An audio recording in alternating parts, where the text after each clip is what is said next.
bounce, bounce, bounce, bouncing on your Oz trampoline. This is the final part of installing the zipless net, which is the tunnel effect entry here. So we've done everything else. The last thing we do is tie off these straps go underneath the inside of the padding, and you can just pull them through to the springs. They come back, these are the two straps, they just come back to the edge of the frame here, or the enclosure pole, and you just tie them off fairly loosely. You don't want to lift the pads, and you can adjust them as you go along. So I'll just tie a bow on that.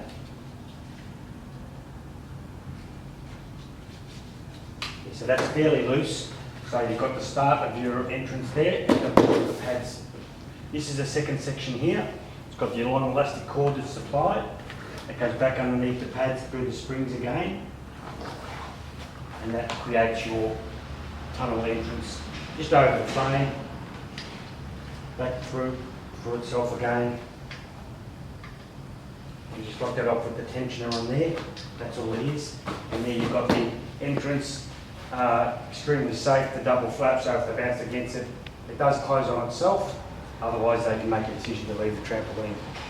You can have fun bouncing on your Oz trampoline.